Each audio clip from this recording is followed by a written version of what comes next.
दोस्तों सुहारी सिंध सुर ऐं संगीत सां भरी पई आहे। दोस्तों सुर संगीत जो फन बि असां वटि अवाली ज़माने खां मौजूदु आहे। ॻाइण वॼे वॼाइण ऐं लाडलनि फनकारनि केतिरे ई आवाज़ जे जादूगरनि खे वक़्त ब वक़्त सिंध पंहिंजी हंज में निपाईंदी पई अचे। हिन ज़मीन जी सुर संगीत जी ॼाण में बि ऐं पंहिंजी सरज़मीन जो नालो नीहा नीह मशहूरु करण में का कमी नाहे छॾी। अहिड़नि सुर संगीत जे फर्दनि मंझां फोटो ख़ान ज़रदारी नालो बि हिकु हो।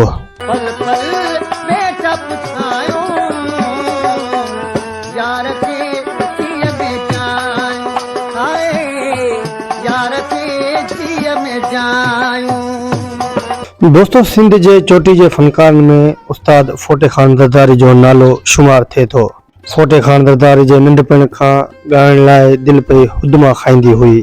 फोटे ख़ान ज़रदारी जो जनम ज़रदारी बेज़ादे जे मोज़िज़ शख़्स मोहतरम शेर मोहम्मद ज़रदारी जे घर में साल 1952 ईस्वी धारे ॻोठ आलम ख़ान ज़रदारी भरिसां सिराट तालुक़े शहदादपुर ज़िले सांगड़ में थियो।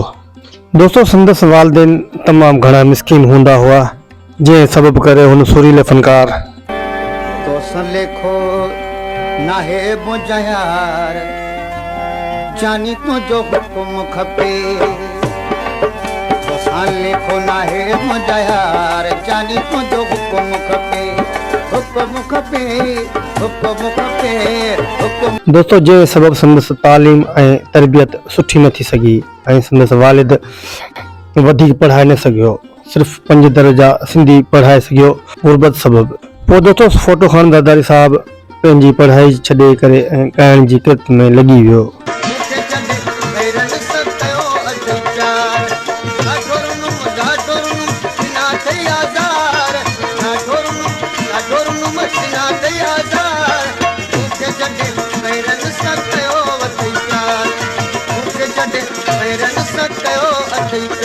दोस्तों संदसि वालिदैन राग ॻाइण खां मना कंदा हुआ, मगर फोटो ख़ान ज़रदारी सुर संगीत जी दुनिया सां सलाड थी चुको हो।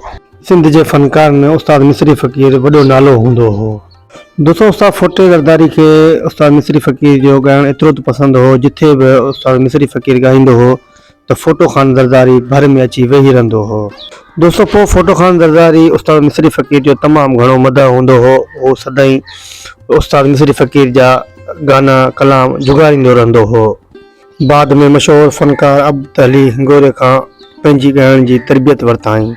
हुनजी तमन्ना हुई त आउं मिसरी फ़कीर जो शागिर्दु थियां ऐं उहा ख़्वाहिश पूरी थी ऐं उहो ई सबबु हुयो। संदसि इहो ई सबबु हुयो त फोटे ख़ान ज़रदारी जे ॻाइण जी मिसरी फ़कीर जो आवाज़ जो असरु एतिरो रहियो जो संदसि आवाज़ बि मिसरी फ़कीर जहिड़ो ई थियो ऐं मिलंदो हो। दोस्तों सिंध जे हवाले सां संदसि मुल्का मुल्क पज़ेराई मिलियसि पंहिंजे सुरीले ऐं पुरसोज़ आवाज़ भरे ॻाइण। दोस्तों संदसि आवाज़ में एतिरो जो प्यारो असरु हूंदो हो जो कि हल्की फुल्की शाइरी खे बि हू लाजवाब बणाए छॾंदो हो।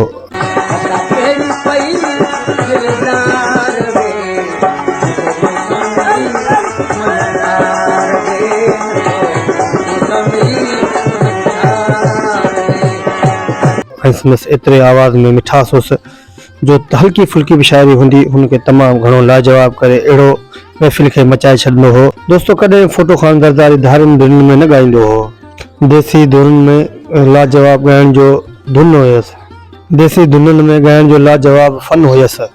दोस्तों फोटे ख़ान ज़रदारी ते महिनत करे पंहिंजी सुञाणप पंहिंजो पाण बणाई ऐं वॾे फनकारनि में शामिलु थियणु लॻो। दोस्तों 1970 ऐं 1971 रेडियो पाकिस्तान जे PTV खां लाड़ो कयईं। दोस्तों रेडियो जे माइक्रोफोन ते संदसि मखदूम मोहम्मद ज़मा तालिबुल मौला मार्फत अंसारी साहब ऑडिशन पास कयो। दोस्तों संदसि महिनत तमामु घणो रंग लाथो ऐं सभ खां पहिरियां हुन हैदराबाद रेडियो मशहूरु शइ मोहतरम मोहम्मद मुर्तज़ा शाह ॾाॾाई जो कलाम ए पीरी परदेस वारा प्यार जी पारत हुजे ते रिकॉर्ड करायो। ए पीरी परदेस वारा प्यार जी पारत हुजे, अहद जी अंजाम जी इकरार जी पारत हुजे, ए पीरी परदेस वारा। दोस्तों फोटो खान ज़रदारी हिकु इंटरव्यू में ॿुधायो त सभ खां पहिरीं मूं कलाम जेको तालिबुल मौला साहब जो ॻायो पंहिंजे दर्दनि जी पंहिंजे सुरनि जी कंहिंसां ॻाल्हि कयां कंहिंखे दां ॾियां ॻायो हुयो पंहिंजे दर्दनि जी पंहिंजे सुरनि जी कंहिंसां ॻाल्हि कयां कंहिंखे दां ॾियां कंहिंसां ॻाल्हि कयां कंहिंखे दां ॾियां। दोस्तों सिंध जे हिन भलोड़ फनकार तंहिं वक़्तु रेडियो हैदराबाद ते अची ॻाईंदो हो। दोस्तों फोटो खान ज़रदारी सिंध जो वाहिद ऐं मुनफरद फनकार हो जंहिंजे संदसि ॻायल समूरनि कलामनि खे अवामी मक़बूलियत मिली धुनूं पंहिंजो पाण ठाहींदो हो।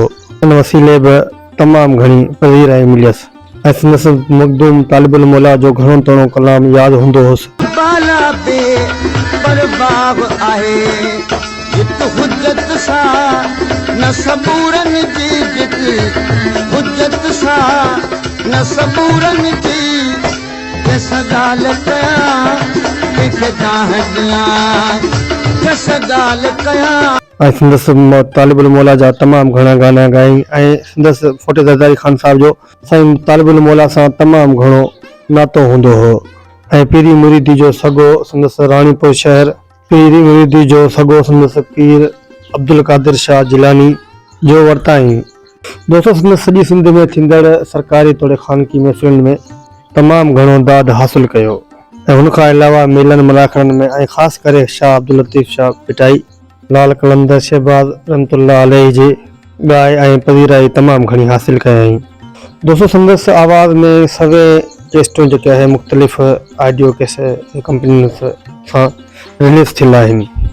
वो कोन्हे जेको हाल ॿुधे ही हाल कयो आहे कर्म ॿुधे हिन दुनिया जे दस्तूरनि जी हिन दुनिया जे दस्तूरनि जी जंहिं करे सॼी सिंध में ऐं कुल कुछ में होटलूं हुजनि महफ़िलूं हुजनि ऐं हर जॻह ते संदसि तमामु घणी पज़ीराई ऐं तमामु घणी मोहबत कई वेंदी आहे ऐं हिन जा गाना तमामु घणा दिलि सां ॿुधिया वेंदा आहिनि। दोस्तों फोटो खान ज़रदारी पंहिंजी ज़िंदगी में संदसि 2 शादियूं कयाई जंहिं मंझां 3 पुट ऐं 2 न्याणियुनि जो औलाद थियसि। दोस्तों संदसि पुटनि में अमजद हुसैन ज़रदारी ऐं शाहिद हुसैन ज़रदारी पंहिंजे पीउ जी किरत ॻाइण में सड़ारियल आहिनि। संदसि हिकु पुटु ज़ाहिद हुसैन ज़रदारी ॻोठ ज़मीन जी किरत सां लॻापियल आहे।